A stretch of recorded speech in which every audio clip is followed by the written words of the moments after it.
ഈസലോ നമ്മുടെ ജീവിതത്തിൽ ചിലപ്പോഴൊക്കെ വിധിയെപ്പോലെ നമ്മളെ തളച്ചിടുന്ന ചില സാഹചര്യങ്ങൾ ഉണ്ടാകാറുണ്ട്.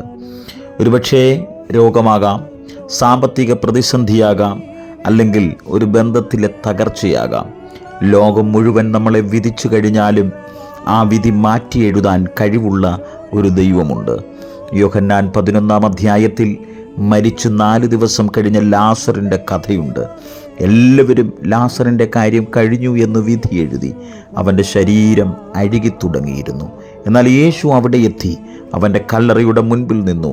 ലാസറേ, പുറത്തു വരിക എന്ന് ഉറക്കെ വിളിച്ചപ്പോൾ മരിച്ചവൻ കൈകാലുകൾ ശീല കൊണ്ട് കെട്ടപ്പെട്ട നിലയിൽ പുറത്തു വന്നു. ഇതിൽ 2 കാര്യം മറഞ്ഞിരിക്കുന്നു. ഒന്ന്, ദൈവം മരിച്ചതിനെ ജീവിപ്പിക്കും. ലോകം മരിച്ചു എന്ന് വിധി എഴുതിയ നിങ്ങളുടെ സ്വപ്നമാകട്ടെ, ബന്ധങ്ങളാകട്ടെ, അതല്ലെങ്കിൽ നിങ്ങളുടെ ജീവിതം തന്നെയാകട്ടെ, അവയെ ജീവിപ്പിക്കാൻ ദൈവത്തിന് കഴിയും. 2, വിധി മാറ്റിയെഴുതും. മനുഷ്യൻ്റെ വിധികൾ ദൈവത്തിനൊരു വിഷയമല്ല.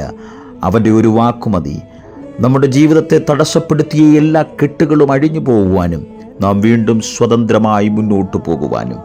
നിങ്ങളുടെ ജീവിതത്തിൽ ഒരുപാട് കെട്ടുപാടുകളുണ്ടെന്ന് നിങ്ങൾക്ക് തോന്നുന്നെങ്കിൽ അത്ഭുതങ്ങൾ പ്രവർത്തിക്കാൻ കഴിവുള്ള ഈ ദൈവത്തിൽ ആശ്രയിക്കുക. അവൻ വിളിച്ചാൽ പുറത്തു വരാത്ത ഒരു വിധിയില്ല. അവൻ തുറക്കാൻ ശ്രമിച്ചാൽ തുറക്കപ്പെടാത്ത ഒരു വാതിലുമില്ല. ദൈവത്തിൽ വിശ്വസിക്കുക. നിങ്ങളുടെ ജീവിതത്തിലെ വിധികൾ അവൻ മാറ്റി എഴുതുക തന്നെ ചെയ്യും. God bless you all.